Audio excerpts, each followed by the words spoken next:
बिस्मिल्लाहिर्रहमानिर्रहीम। अस्सलाम वालेकुम नाज़रीन, उम्मीद करता हूँ आप तमाम लोग खैरियत से होंगे।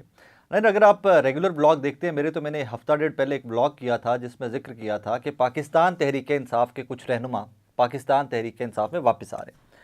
साबिका रहनुमा या जिन्होंने जिनसे कोई ज़बरदस्ती प्रेस कॉन्फ्रेंसेस करवा ली गई, वो रहनुमा पाकिस्तान तहरीक इंसाफ में वापस आ रहे हैं। उनको इमरान खान साहब की तरफ से ग्रीन सिग्नल मिल गया हुआ है। उनमें चीदा चीदा नाम मैं आपके सामने रख देता हूँ। फवाद चौधरी साहब सबसे पहले हैं, अली नवाज अवान साहब हैं, उस्मान डार साहब हैं, इसी तरह और मलिका बुखारी साहब विद टाइम वापस आ जाएंगी। मुसर्रत जमशेद चीमा साहबा और जमशेद चीमा साहब वो भी विद द टाइम वापस आ जाएंगे। तो ये ऐसे नाम हैं कि जिनके सर्कमस्टांसेस डिफरेंट थे, वो सर्कमस्टांसेस वक्त के साथ साथ आपके सामने आते रहेंगे। उनकी वापसी की खबरें थी और वो मैं रिपोर्ट कर चुका हूँ। अब इसको मैं मौजूदा सर्कमस्टांसेस के साथ आपको रिलेट करके देता हूँ। कल अलीना शिगरी साहिबा ने यही रिपोर्ट किया। उन्होंने कहा जी कि पाकिस्तान तहरीक इंसाफ के अंदर फवाद चौधरी साहब वापस आ रहे हैं। नेक्स्ट वीक उनकी इमरान खान साहब से मुलाकात होगी। मुलाकात के बाद वो बाज़ाब्ता तौर के ऊपर पाकिस्तान तहरीक इंसाफ में होंगे और वो जिस तरह माजी में काम कर रहे थे तहरीक इंसाफ के लिए, वैसे ही तहरीक इंसाफ के लिए काम करेंगे। तो अलीना शिगरी साहिबा ने इसकी एक वजह ये बताई कि जो रिसेंट परफॉर्मेंस ज़िमनी इंतखाबात में और पंजाब के अंदर जो तंजीम जिस हद तक कमज़ोर हो चुकी हुई है, सो बहुत सारे लोग हैं जिनकी वापसी की ज़रूरत है। अच्छा, अब इसके साथ एक और ख़बर को रिलेट कर लीजिए कि कल जो शहरयार अफरीदी साहब ने एक शहजाद इकबाल साहब के इंटरव्यू में कहा कि जनाब हम मुज़ाकरात करेंगे तो सिर्फ आर्मी चीफ से और DGI से करेंगे। उसके बाद तहरीक इंसाफ का अपना वर्कर इस स्टेटमेंट के खिलाफ उठ खड़ा हुआ।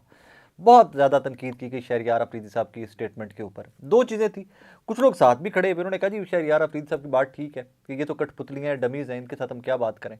तो अगर तहरीक इंसाफ ने बात करनी है तो वो आर्मी चीफ से बात करेगी। लेकिन इसके ऊपर खैर मैं अपना थोड़ा सा इनपुट दे दूँ जो मुझे ज़ाती तौर के ऊपर लगता है। अगर आर्मी चीफ ही से मुज़ाकरात करने हैं तो इसका मतलब ये है कि आप सिर्फ ये चाहते हैं कि फ़ौज आपकी हुकूमत के साथ चले, आपकी पार्टी के साथ चले, और फिर वो जो तमाम इल्ज़ामात फ़ौज के ऊपर लगते हैं, आर्मी चीफ के ऊपर लगते हैं, फिर वो गलत थे।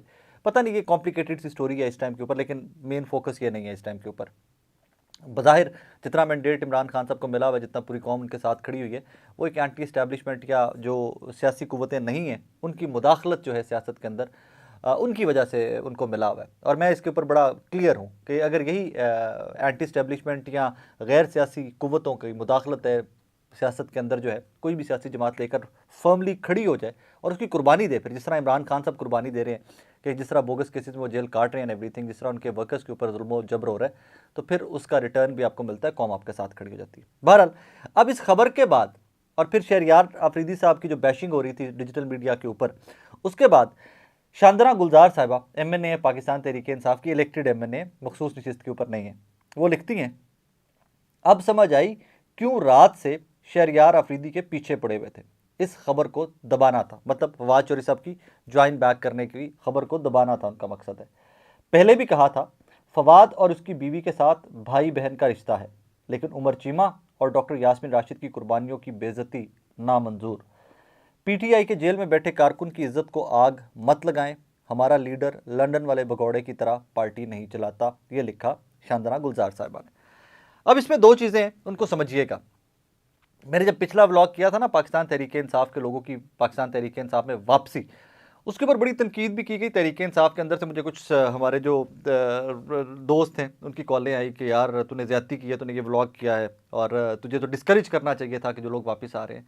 मैंने कहा जी मेरा काम खबर निकालना है, मेरे पास इन्फॉर्मेशन जिस तरह आई है मैंने वो आप लोग के कन्वे कर दी है, और इन डेज़ टू कम वो इन्फॉर्मेशन के ऊपर अमल दरामद होते आप लोग देखेंगे। लेकिन एक चीज़ मैं आपको बता दूं कि जिन लोगों की बात मैं कर रहा था उस व्लॉग में भी और आज भी, जिनके मैंने नाम लिए हैं, इनके साथ जो हुआ या जिस तरह प्रेस कॉन्फ्रेंस इनसे करवाई गई, ये जब सारी तफसीलात आपके सामने आएंगी तो पाकिस्तान तहरीक इंसाफ खुद से कहेगी कि जनाबे वाला इन लोगों को जमात में वापस लेकर आए। तो फवाद चौधरी साहब हो जाए, उस्मान डार साहब हो जाए, मलिका बुखारी साहबा हो जाए, डॉक्टर शीरी मज़ारी साहबा हो जाए, वो मुसर्रत जमशेद चीमा साहबा हो जाए, जमशेद चीमा साहब हो जाए, वो ये तमाम नाम जो मैंने गिनवाए हैं आपको, ये आपको आइडिया हो जाएगा वक्त के साथ साथ जब वो चीज़ें खुलकर आपके सामने आएंगी। But yet again Pakistan Tehreek Insaf मेरे नज़दीक नाम है इमरान खान का।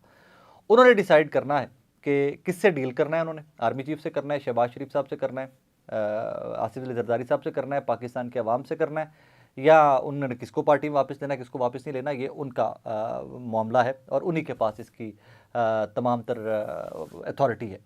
लेकिन मैं एक चीज़ आपको बता दूं कि इमरान खान साहब को एट दिस पॉइंट अगर किसी से मुज़ाकरात करने चाहिए या किसी से बातचीत करनी चाहिए तो उसका नाम है पाकिस्तान के अवाम। 25 करोड़ अवाम उनसे वो बातचीत करके जो पॉपुलैरिटी उनको और जिस तरह कौम उनके साथ खड़ी हुई है, आई थिंक उससे ज़्यादा उनको और किसी चीज़ की भी तलब नहीं होनी चाहिए। पूरे का पूरा पाकिस्तान इमरान खान साहब के साथ खड़ा हुआ है। सो इससे क्या साबित हुआ कि तहरीक-ए-इंसाफ के अंदर बहुत सारे लोग इस तरह के हैं जो नहीं चाहते कि पाकिस्तान तहरीक-ए-इंसाफ के उन लोगों से जिनसे ज़बरदस्ती प्रेस कॉन्फ्रेंसेस करवाई गई थी उनको वापस लाया जाए। मेरी समझ में नहीं आता कि क्यों इतनी नफरत है उनसे या क्या एंगल है। एक जो बज़ाहिर एंगल समझ आता है मैं वो आपके सामने रख देता हूँ। बज़ाहिर ये समझ आता है कि फवाद चौधरी साहब जब वापस आ जाएंगे तो ये जो लाइमलाइट बहुत सारे लोगों को मिली हुई है ये ख़त्म हो जाएगी। फवाद चौधरी का एक एक जुमला हेडलाइन बनता है पाकिस्तान के अंदर, ये आपको आइडिया होना चाहिए। तो बहुत सारे लोग इस तरह के कि जो पुरानी पार्टी थी वो आ जाएगी तो जो 9 मई के बाद के फेसेस हैं वो 9 मई के फेसेस जो हैं वो ज़रा बैकग्राउंड में चले जाएंगे, उनको उतनी लाइमलाइट या उनको उतनी पजीराई या उतना मीडिया एयर टाइम नहीं मिलेगा। एंड दैट्स अ फैक्ट, वो हम सब जानते हैं कि वो एक हकीकत है। बहरहाल देखते हैं आगे क्या होता है, लेकिन अगला वीक जो है वो पाकिस्तान तहरीक-ए-इंसाफ के लोगों को लेकर बहुत इंटरेस्टिंग है।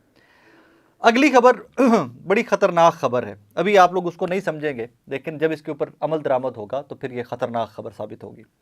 हुसैन अयूब साहब हैं, फैसल वाउडा साहब, हुसैन अयूब साहब, ये तमाम लोगों के बारे में हमारे अक्सर सहाफ़ी दोस्त कहते हैं, इनके बारे में कहते हैं कि ये सहाफ़त भी, मतलब कुछ लोग होते हैं कि मेरे पास बीट रही काफ़ी अर्सा पीटीआई की, तो मेरे पीटीआई में कनेक्शन थे, वहाँ पर ज़्यादा दोस्तों में खबर पीटीआई की देता था ज़्यादा। नून लीग की जो बीट करते हैं सहाफ़ी उनके पास नून लीग की खबर ज़्यादा होती है।